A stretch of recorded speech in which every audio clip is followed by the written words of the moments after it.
안녕하세요. 저는 다양체를 제작한 김성현이라고 합니다. 다양체는 손과 손가락의 변형을 인식하는 립모션 장치를 통해서 딥뉴럴 네트워크가 학습한 게임 플레이 이미지의 잠재 공간을 탐험하는 경험을 제공합니다. 네트워크가 생성한 이미지는 볼륨을 시각화하는 알고리즘을 통해서 화면에 보여지며 일련의 과정은 제가 직접 작성한 코드를 바탕으로 구현됩니다. 이 작업에서 사용한 기술은 엔비디아에서 제안한 스타일겐 모델을 사용하였으며 네트워크 학습을 위해서 약 5만 장의 비디오 게임 플레이 이미지를 활용하였습니다. 스타일겐은 고정된 노이즈 이미지에 스타일을 입히도록 학습되는 네트워크입니다. 학습이 완료되고 나면은 잠재 벡터를 입력으로 주어서 새로운 스타일의 이미지를 만들어내는 것이 가능해집니다. 여기서 잠재 공간이라 함은 어떤 데이터를 잘 표현할 수 있는 값을 가진 잠재 벡터가 정의되는 공간으로 딥러닝 기반의 연구에서 자주 사용되는 개념입니다. 이런 잠재 공간은 네트워크 설계 의도에 따라서 다양한 차원을 가질 수 있고요. 예를 들어서 256 곱하기 256 곱하기 3 저희 이미지가 256 곱하기 256 곱하기 3 사이즈를 가지고 있는데 이 이미지의 모든 픽셀 값을 한 줄로 세우면은 약 19만 차원의 벡터가 됩니다. 이 벡터가 정의되는 이미지 공간의 영역 대부분은 거의 노이즈에 가까운 쓸모없는 이미지로 가득 차게 됩니다. 네, 데이터가 충분히 압축되지 않았죠. 따라서 이런 이미지를 학습하는 것은 네트워크에게 굉장히 어려운 일입니다. 그래서 심층학습 연구자들은 주로 이 차원을 축소하고 데이터를 쓸모 있는 공간, 의미 있는 공간으로 대응하는 방법을 학습하도록 네트워크에 강제하는 방법을 사용하고 있습니다. 이런 거를 이렇게 대응하는 방법을 학습하는 것을 매니폴드를 학습한다라고 하기도 하는데요. 이 매니폴드가 이제 한국어로 다양체라고 번역이 됩니다. 네, 제작품 이름이기도 하고요. 그래서 지금까지 설명을 들으셨을 때 느끼시는 게 이건 모두 기술이지 어떤 부분이 예술이지? 라고 생각을 하실 수도 있잖아요. 여기에 대해서 답변을 하기 전에 어떤 일화를 소개를 드리고 싶습니다. 노벨 물리학상을 받은 리처드 필립스 파인만의 일화인데요. 이분이 생전에 다큐멘터리를 찍으셨었습니다. BBC 다큐멘터리 The Fantastic Mr. Feynman 이라는 다큐멘터리에서 인터뷰를 하신 내용이 있는데요. 여기서 무슨 얘기를 하시냐면 그 예술가 친구분에 대한 얘기를 합니다. 예술가 친구분이 파인만에게 이렇게 얘기를 한다고 합니다.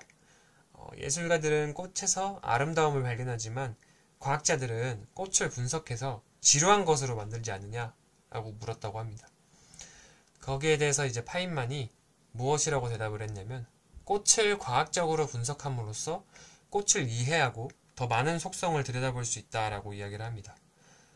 그는 꽃의 아름다움이 단지 눈으로 보이는 겉모습뿐만 아니라 예를 들어서 번식을 위해서 곤충이 볼 수 있도록 꽃 색을 진화한 과정이냐 꽃을 이루는 세포의 복잡한 활동에서 아름다움을 발견할 수 있다 여전히 라고 이야기를 합니다. 그리고 더 나아가서 이러한 사실을 바탕으로 곤충 또한 아름다움을 느끼는지 왜 곤충은 특정 색에 끌리는지 등 질문의 가지를 점점 확장시키는 것이 꽃을 지루한 것으로 만들기는커녕 훨씬 더 많은 상상과 흥미를 유발한다는 것입니다. 이러한 일화는 보고 있는 대상이 무엇인지를 자연과학을 비롯한 다양한 차원에서 명확하게 이해했을 때 그것의 어떤 가치를 증진시킬 수 있다. 그것의 예술적 측면 또한 증진시킬 수 있음을 보여주고 있습니다. 전시 공간 가운데 설치된 컴퓨터는 실시간으로 사용자 입력에 따라 출력을 계산합니다. 이 컴퓨터는 현대공학의 정점에 서 있는 장치죠. 고도로 복잡하고 아름다운 구조를 가지고 있습니다. 모래에서 규소를 추출해서 만들어진 반도체 칩은 인간의 영역이라 여겨진 지적 연산을 수행합니다. 본체 내부의 GPU는 초당 수천만 회에 이르는 연산을 진행하고 프로그래머가 의도해서 작성한 코드를 기반으로 신경망의 행렬 곱셈을 연산하고 빛의 경로를 계산해 가면서 그것을 실시간으로 모니터에 출력을 합니다.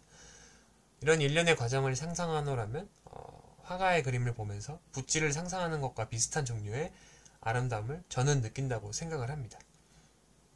그 장치 위에서 작동하고 있는 코드 또한 일련의 아름다움을 가지고 있습니다.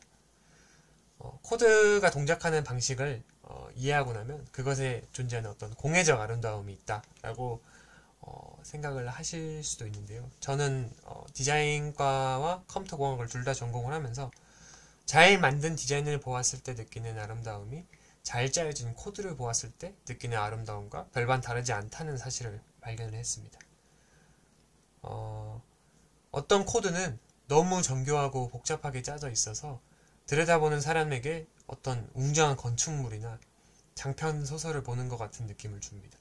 어떤 코드는 굉장히 알아보기 쉽게 짜였기 때문에 작성자가 마치 옆에서 이야기를 해주는 것 같은 느낌을 줍니다.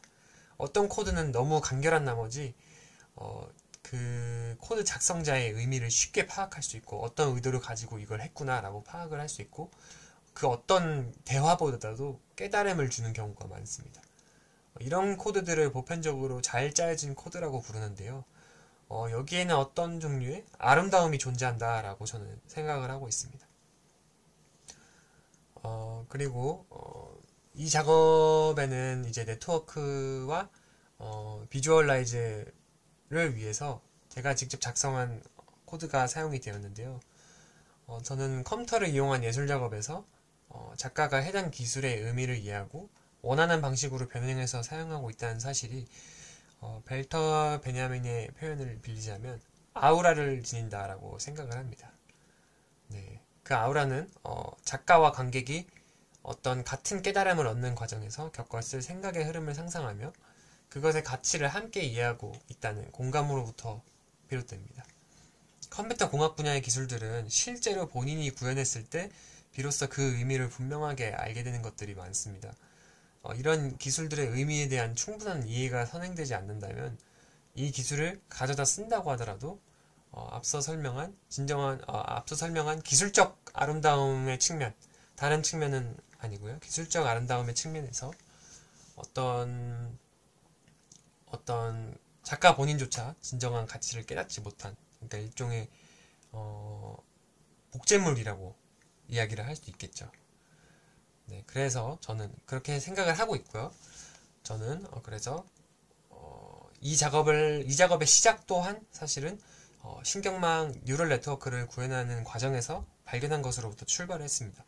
일반적으로 이미지 데이터와 이제 자주 사용되는 이제 CNN 합성곡 신경망의 구현에서는 학습을 위해서 이미지를 배치 크기만큼 겹쳐서 한 번의 네트워크에 통과시키는 방법을 사용합니다.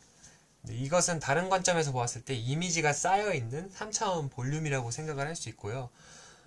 이 3차원 볼륨을 시각화할 수 있지 않을까 라는 생각으로부터 이 작업이 출발을 했습니다. 그러니까 실제 구현을 하면서 생겼던 어떤 이해를 바탕으로 이 작업을 할 수 있겠다라는 생각이 든 거죠. 마지막으로 이제 공학을 연구하는 대학원에 들어와서 공학 논문을 읽으면서 한 가지 재미있는 사실을 발견했습니다.